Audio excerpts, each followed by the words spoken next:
Hi children, welcome back. I hope it is clear for you that metallurgical processes. First stage is enrichment of the ore. I think it is clear. What do you mean by gangue? It is the earthly impurities associated with the ore. Okay. And stage 1 we are concentrating or enriching the ore. In the second stage, extraction of the metal. We were seeing that extraction of the metals. So, initially we have seen metals at the bottom of the reactivity series or metals of least reactivity. We have taken two examples, the case of copper and mercury. Now we are seeing the extraction of metals in the middle of the reactivity series.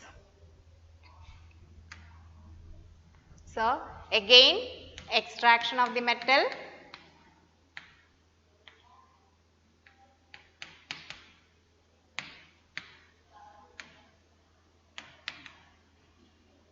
extraction of the metal. First we have seen the least reactive metals,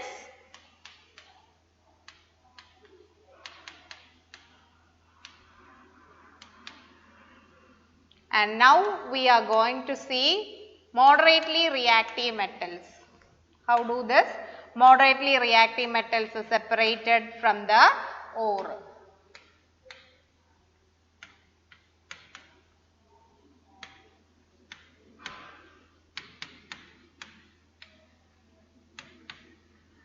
So, today we are going to see this moderately reactive metals. How do this moderately reactive metals are separating from their ore? Normally, this moderately reactive metals from the recollecting from the reactivity series, three metals we can say zinc is there, iron is there and lead is also there. So, normally these metals are existing as the carbonate form or sulphide forms. Okay, so normally these compounds sometimes they will be in the carbonate form or their sulphide forms. At that time, how do this metal are separated from their ore, that we can see. Okay. Now, by considering the example of zinc, mainly there are two methods for the extraction of the metal. First one is, if the metal is present in the sulphide form, if the ore is sulphide. So, in this case zinc. Zinc is existing as zinc sulphide. Zinc can also exist as zinc carbonate. Two different forms are there. If zinc is existing in ore as zinc sulphide, then we are adopting the method of roasting.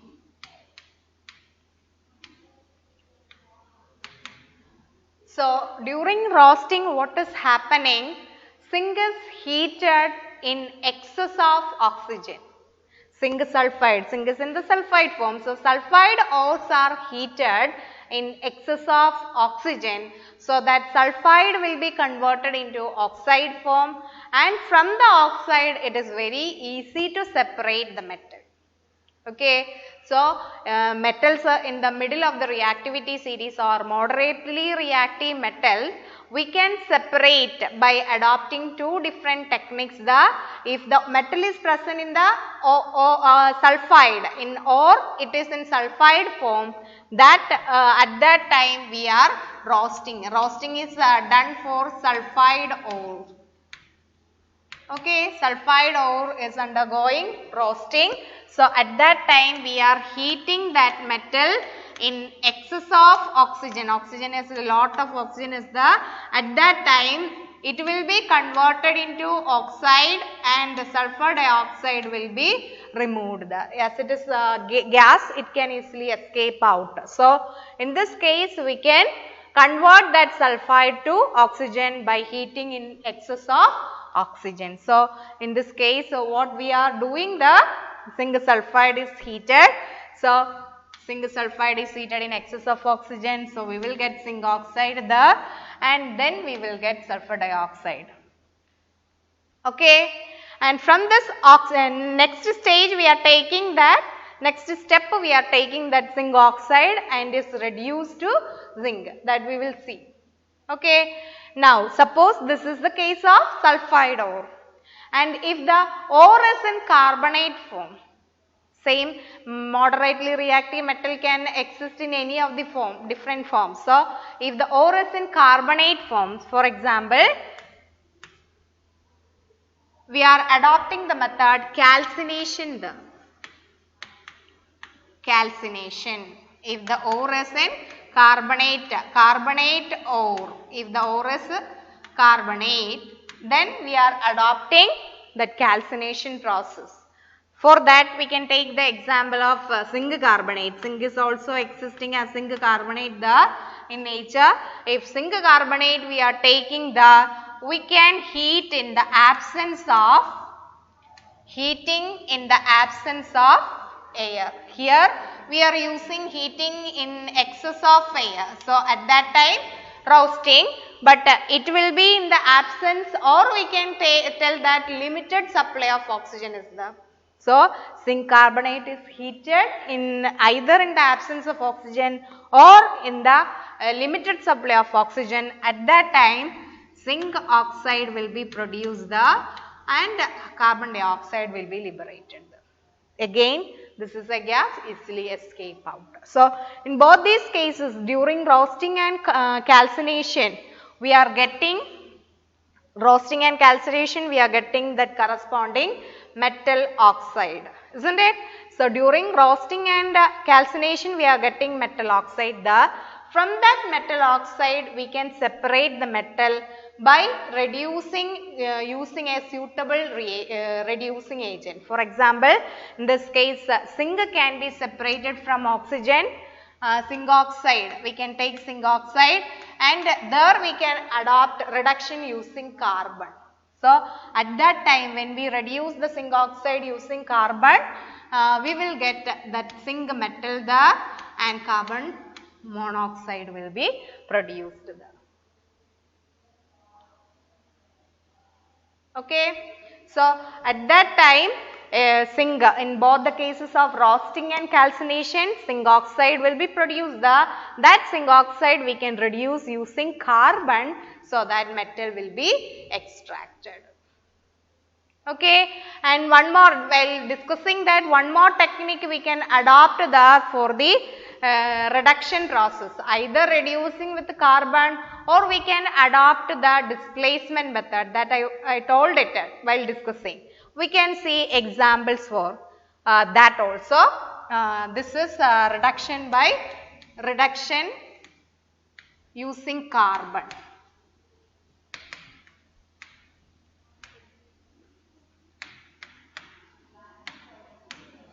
Okay, this is reduction using carbon. Again, one more method is the displacement reaction.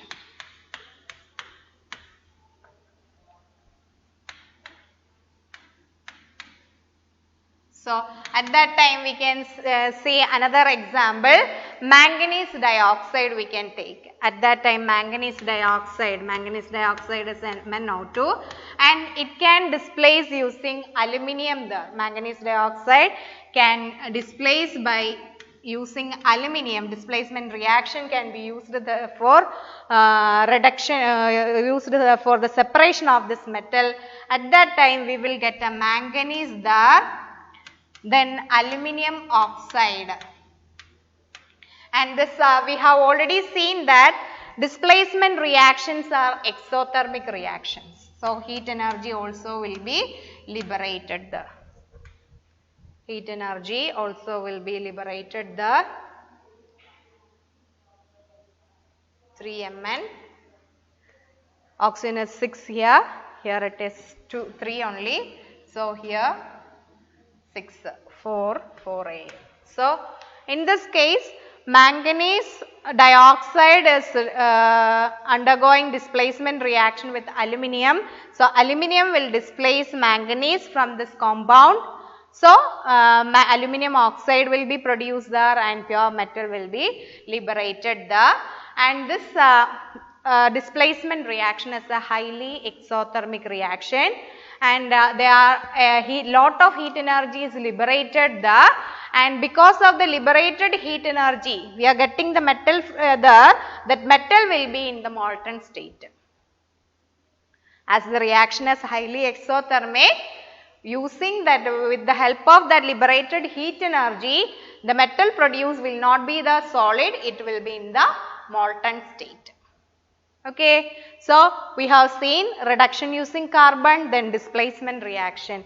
One more example is the, which is a very important reaction there, and there also we are using the displacement reaction, and in that case iron oxide we are using. We are taking iron oxide. In the case of iron oxide is there, Fe2O3, and there also we are using aluminium, and there we are using aluminium powder, powdered aluminium for this reaction to happen, and this during this reaction aluminium will displace iron. So, aluminium oxide will be produced there, and we will get metal ion there,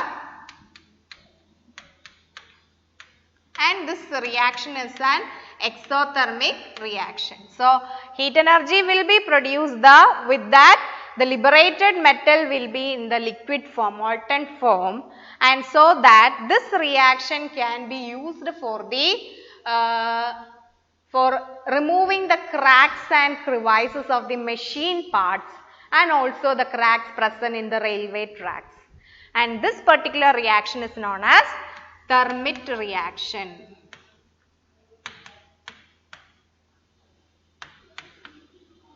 Very important reaction, Thermit reaction, and it has practical application also. In that Thermit reaction we are using iron oxide and aluminium powder. The powdered metal they are using, that is aluminium, and the metal aluminium will displace iron as it is more reactive. So, iron will be obtained there, and you will get aluminium oxide, and the reaction is an exothermic reaction. So, with the liberated heat energy metal will be in the molten state. So, this Thermit reaction can be used for removing the cracks present in the railway tracks, and also in between the machine parts, if there are cracks are there, that also can be removed using this molten metal into that cracks and all. This reaction is happening where that cracks are there, that place we are conducting this particular reaction. So, this reaction has a very important practical application. So, this reaction is known as Thermit reaction, and this is also a displacement reaction. Here we are using two metals, one is in the powdered form and the other the metal we are getting here in the molten state is iron. The powdered metal here using is aluminium. Okay, this reaction is known as Thermit reaction, used for the for removing the cracks present in the railway tracks and machinery parts. So, these are all about the metals of the moderately reactive. So, in the case of metals in the middle of the reactivity series, they can be seen in sulphide form and also in the carbonate form. If they are seen in the sulphide form, we are using that roasting process. In excess of oxygen we are heating it, so that corresponding oxide will be produced there. And if it is carbonate form, calcination we are applying in the absence of air or limited supply of air we are heating it, again there also oxide we are getting. Once if the oxide form we are getting we can convert that oxide to corresponding metal by reducing it using carbon, reduction using carbon. We can convert that oxide to corresponding metal. Zinc can be converted into, zinc oxide can be converted into zinc and carbon monoxide. And instead of reduction process, there we can apply the displacement reaction. And in some cases there we are using displacement reaction, manganese dioxide. At that aluminium we are using for the displacement reaction. As the displacement reaction is an exothermic reaction, heat energy will be liberated out. So, the metal liberated will be in the molten state. And next one is Thermit reaction, which is very important reaction. The iron oxide we are using, and aluminum powder, metal using in the powdered form is aluminum, and during the displacement reaction we are getting that iron in the molten state, and this is used for the removal of cracks and present in the railway tracks and machinery. That's all about the metals of the moderately extraction of the metals of the moderately reactive. Thank you.